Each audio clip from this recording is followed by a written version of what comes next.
नमस्कार साथियों, मैं आर्यन मिश्रा आपका स्वागत करता हूं हमारे चैनल जनहित समाचार में। आज की यह जानकारी देश के उन लाखों परिवारों के लिए बेहद महत्वपूर्ण होने वाली है जो वर्षों से अपने पक्के घर का सपना देख रहे हैं। प्रधानमंत्री आवास योजना 2026 को लेकर सरकार की तरफ से कई बड़े अपडेट सामने आ रहे हैं और अब योजना में पहले से ज्यादा तेजी देखने को मिल रही है। दोस्तों, इस बार सरकार का फोकस सिर्फ घर देने पर नहीं बल्कि लोगों को सम्मान और सुरक्षित जीवन देने पर भी है। गांव हो या शहर, हर जगह अब प्रधानमंत्री आवास योजना को लेकर लोगों में नई उम्मीद दिखाई दे रही है। जिन परिवारों के पास आज भी कच्चा मकान है, टूटी छत है या रहने के लिए सुरक्षित जगह नहीं है, उनके लिए यह योजना किसी बड़े सहारे से कम नहीं मानी जा रही।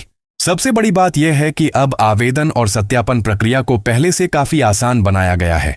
पहले लोगों को दफ्तरों के चक्कर लगाने पड़ते थे, फाइलें अटक जाती थीं और कई बार छोटी गलतियों के कारण आवेदन रुक जाता था। लेकिन अब सरकार डिजिटल प्रक्रिया पर ज्यादा ध्यान दे रही है ताकि लाभ सीधे सही व्यक्ति तक पहुंच सके। अब योजना की राशि सीधे लाभार्थियों के बैंक खाते में भेजी जा रही है, यानी बीच में किसी एजेंट या दलाल की जरूरत नहीं पड़ेगी। डायरेक्ट बेनिफिट ट्रांसफर यानी डीबीटी के जरिए पैसा सीधे खाते में आएगा।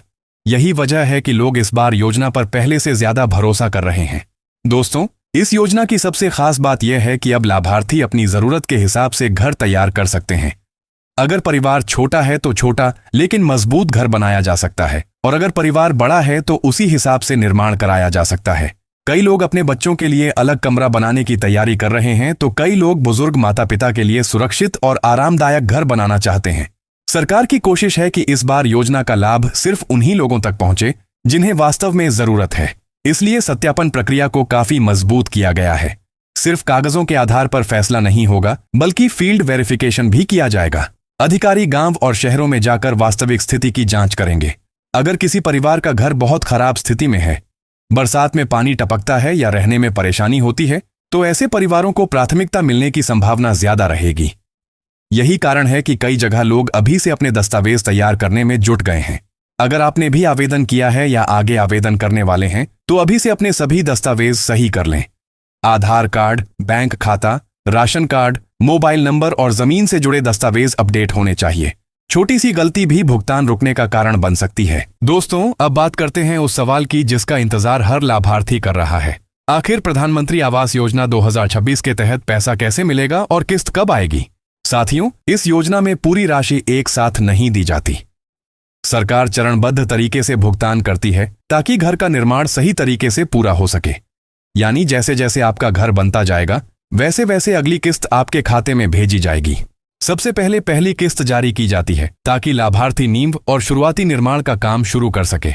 इसके बाद जब निर्माण आगे बढ़ता है और जांच में काम सही पाया जाता है तब दूसरी किस्त जारी होती है।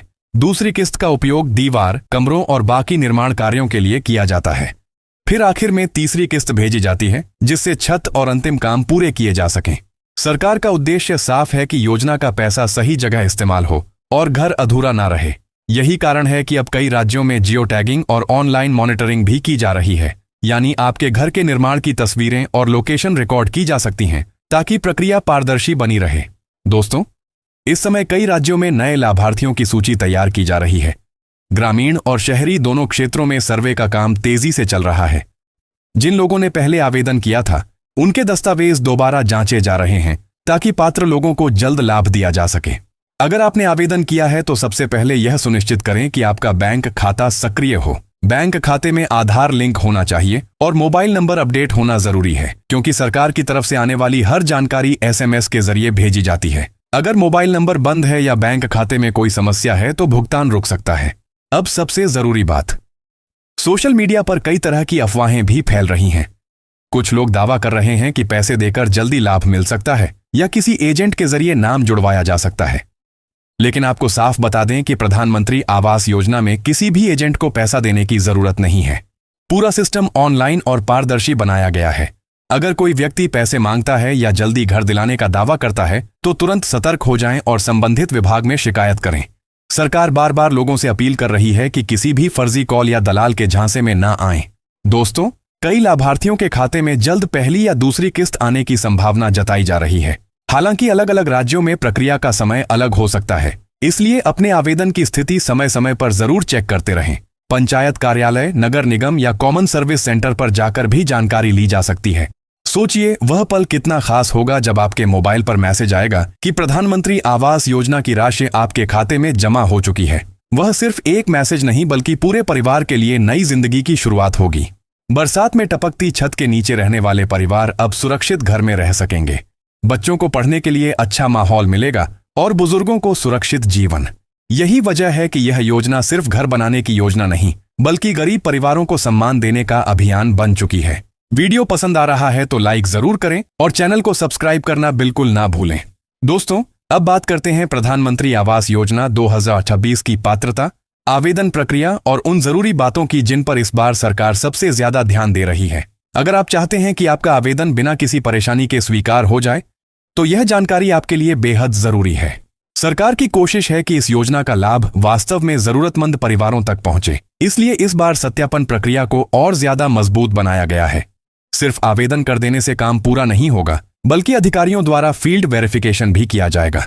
अगर किसी परिवार के पास पक्का घर नहीं है, रहने की स्थिति खराब है या परिवार आर्थिक रूप से कमजोर है तो ऐसे लोगों को प्राथमिकता मिलने की संभावना ज्यादा है।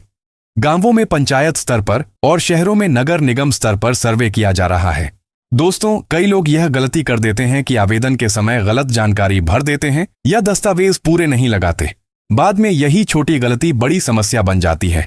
इसलिए आवेदन करने से पहले अपने सभी दस्तावेज अच्छी तरह जांच लें। Aadhaar card, ration card, bank passbook, mobile number और जमीन से जुड़े दस्तावेज अपडेट होने चाहिए। अगर नाम की स्पेलिंग अलग अलग दस्तावेजों में अलग है तो उसे तुरंत सही करवाएं, क्योंकि कई बार इसी कारण भुगतान अटक जाता है। अगर आपका बैंक खाता आधार से लिंक नहीं है या KYC पूरी नहीं हुई है तो भी किस्त रुक सकती है। इसलिए अभी से बैंक जाकर अपनी जानकारी अपडेट करवा लें। मोबाइल नंबर चालू होना चाहिए क्योंकि योजना से जुड़ी हर जानकारी SMS के जरिए भेजी जाती है। दोस्तों, सरकार आने वाले समय में और ज्यादा परिवारों को योजना से जोड़ने की तैयारी कर रही है। खासतौर पर महिलाओं के नाम पर घर देने पर जोर दिया जा रहा है ताकि परिवारों को स्थायी सुरक्षा और सम्मान मिल सके।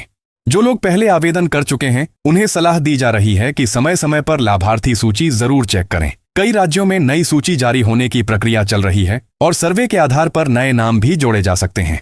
अगर आपने अभी तक आवेदन नहीं किया है तो पंचायत कार्यालय, ब्लॉक, नगर निगम या कॉमन सर्विस सेंटर जाकर जानकारी ले सकते हैं। वहां से आवेदन प्रक्रिया और पात्रता की पूरी जानकारी मिल जाएगी। दोस्तों, अब देश में धीरे धीरे वह दौर बदल रहा है जब गरीब परिवारों को सालों तक पक्के घर का इंतजार करना पड़ता था। लाखों परिवारों के सपने अब सच होते दिखाई दे रहे हैं। सरकार का लक्ष्य सिर्फ मकान बनाना नहीं बल्कि लोगों को सुरक्षित और सम्मानजनक जीवन देना है। सोचिए, जब एक गरीब परिवार अपने नए घर में पहली रात बिताएगा, जब बरसात में छत नहीं टपकेगी, जब बच्चे सुरक्षित माहौल में पढ़ पाएंगे, तब वह सिर्फ एक घर नहीं बल्कि पूरे परिवार की नई शुरुआत होगी। उम्मीद करते हैं कि आज की यह पूरी जानकारी आपके लिए उपयोगी साबित हुई होगी। अगर वीडियो पसंद आया हो तो इसे ज्यादा से ज्यादा शेयर करें ताकि हर जरूरतमंद परिवार तक सही जानकारी पहुंच सके। कमेंट करके जरूर बताइए कि क्या आपने प्रधानमंत्री आवास योजना के लिए आवेदन किया है और क्या आपके खाते में कोई अपडेट आया है। ऐसी ही हर बड़ी और जरूरी खबर सबसे पहले पाने के लिए चैनल को सब्सक्राइब करें और बेल आइकन दबाना बिल्कुल ना भूलें। धन्यवाद।